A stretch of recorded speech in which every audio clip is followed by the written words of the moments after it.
Hey, poverty prospecting here, Andy. We have made it to Andamuka.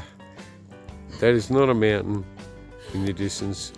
That is purely tailings piles.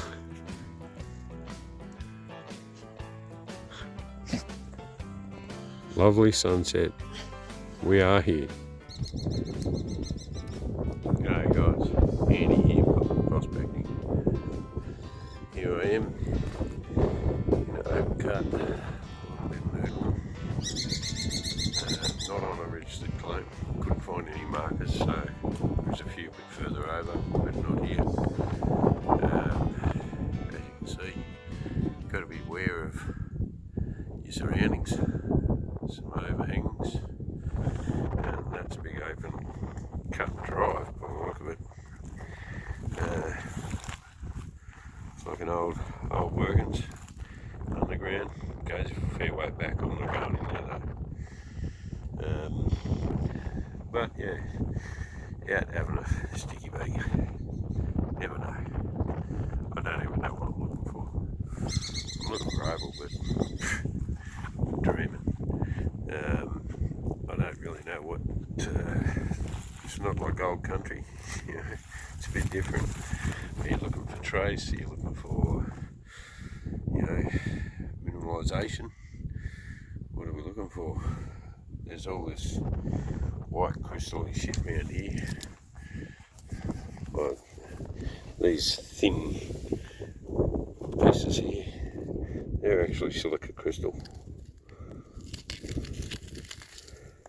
Just crumbles up in your hand.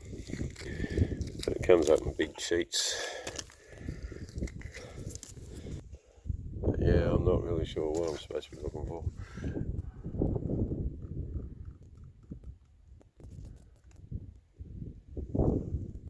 But definitely don't want that to fall on me, so I'm probably going to get back out of here. I've got the dogs tied up at the car. It's getting quite steep here. But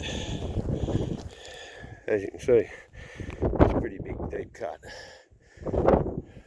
But definitely don't want to fall in it. Anyway, finish that here. Get out of this hole. Here's another little open cut. I've already had a sort of scratch down there. I don't know what I'm looking for, so just looking around at them. Who knows? The levels here anywhere from 4 meters down to 24 to 40 metres deep. This is the moon sky.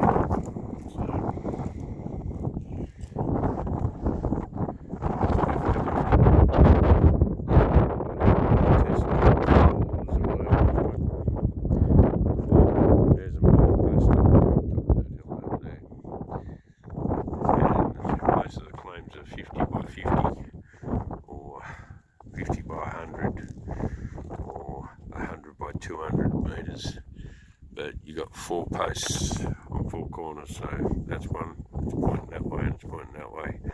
Over the road where I drove in, there's another marker, and then down further, he's got his noodling machine and his black lighter and a loader and everything like that, and a trommel basically for screening it. So, but yeah, we've had a sticky beak in here, nothing in here. Dogs have been chained up at the ute with some water. Shush, Lena. Anyway, I might jump back in the car and go back in the town, I think. Come out at night with a black light. Who knows? Apparently you're looking for the reddish piles, because the white is usually already been run through a noodler and super fine and all powdery, so who knows. Anyway, I'm done. G'day everyone, Andy here, Poverty Prospecting. We're back. Just want to show you a few of the rocks that we actually collected out at Andamuka. They don't look very inspiring, but looks can be deceiving. There's a few here that have got a little splash of colour in them. This one here, yeah, give it a bit of a wet.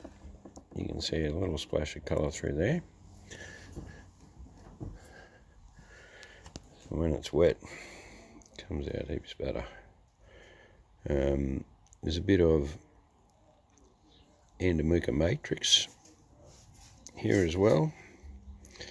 Who knows how far that colour bar goes through, but we've got another piece here, this little bit. Doesn't look real good once you wet it, so it comes out with a little bit more colour. Got a piece here that's got a bit of Endomuka crystal on it, and that little piece there.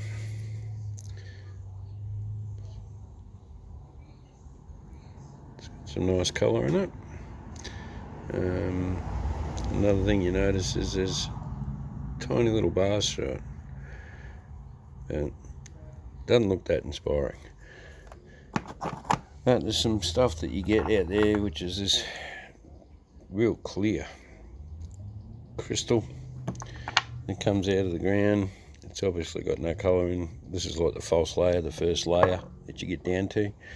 There's a few bits there. But there are bits here that actually have some Endomuka matrix through it. Not that one, but this one here is what they call a painted lady. If you had a full bar of that, which most of that is broken off, it's actually a very thin layer of opal on the surface in between a crack of two rocks. But when this one was split, it took most of it on the other side, so it didn't really show up. But this is one that I've already started to do a bit of work on, just sanding it back a bit. But this has got some matrix through it. It's not that inspiring. Give it a wet, and you can see the colour start to pop out of it. In between all the rocks, there's that lovely little matrix, purple, greens, blues. There's even a patch of red in here somewhere. But we're going to have a go at it, cooking it, treating it, seeing if we can get it to darken up, work out where the actual cuttable stones are in here, and give it a bit of a cut. See if I can make some gemstones out of it, a bit of jewellery. Even this bit here doesn't look that flash, but again, give it a wet and you can see the purple starting to pop out of it. So got a fair bit here in all these buckets, bit in there, bit out here. But even this one, there's a nice thick bar through here. You can't see much in that, but there is purple in that, which will pop a lot more once it's treated and all the background turns black, and then we'll be able to find where the colour bar is properly. A little bit of green in it, not a lot, but at least we found something out there. Even here you've got a bit of colourless potch through it, but you don't know how deep it goes, how thick it gets in the centre. So out will come the diamond saw, and we'll start to give some of this stuff a bit of a cut back. So we'll see how we go with a bit of this stuff, but there is some nice bits in there, and there's some interesting pieces that will come up, even though that one doesn't look like much. When you wet it, you can see all the matrix through the stone. It just permeates through the sandstone layers. This one here, it's a bit dry, a bit more wet, and you can just make out a bit of colour flashing through there. But again, right on that tip there's a bit of colour. once it's treated, get around that side, there's a bit of purple. Once it's treated, all that base rock goes black, and you can see where the real colour patches are. Hopefully we'll find something nice in it, even though it's got matrix all through between the rocks. And the more it's treated, cooked in the sugar solution, the more it comes out, the more it pops. So even that one's got a little shard of crystal on the end. Who knows how long it goes for, but I'm looking forward to doing it now that we're back. Just got to go and find some more sugar, some sulfuric acid to be able to cook it properly. Watch a few more YouTube clips, mainly Opal Mills. He does a lot of Andamooka stuff. Even this one, it's got a big layer of sort of clear potch across it, but there is hints of colour on the inside. So who knows, might find something in that. I'm looking forward to cutting them up. I'm definitely looking forward to treating it and seeing if I can get it to pop a bit. And then, yeah, we'll just see what actually comes out of it, because that's a nice piece. That will make a nice little stone, but it's not very thick. It's only a very thin layer sitting on top there, so I've got to be real careful about that one. And it's fractured. It's got cracks all the way through it. But uninspiring to look at until you actually get them wet and you can see the colour. It gets better when it's treated. Then you can really see where everything is and how good it's going to be. I will pull out the black light when it gets dark and show you what does glow and what doesn't glow. It's remarkable what you find with a black light. So even this rock here glows like crazy, but there's no opal in it. One little chip on the end, I think. That's about it. But you find giant chunks of this, like literally giant chunks of this clear stuff that is rather soft, but still make a nice pendant. Just a clear piece of silica.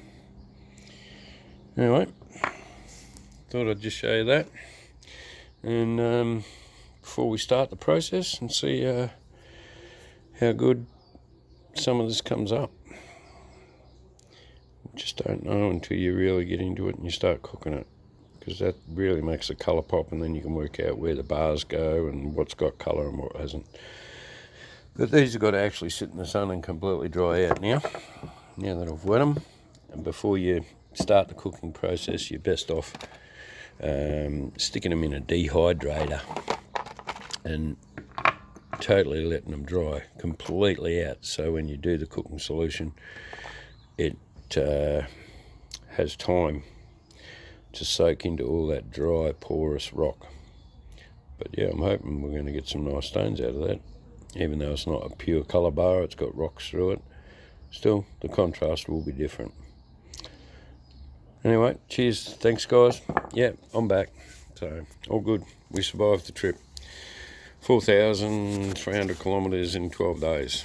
We cut it a bit short, but we had to come back. A bit of family drama going on. Cheers. See ya. Andy, Poverty Prospecting, over and out.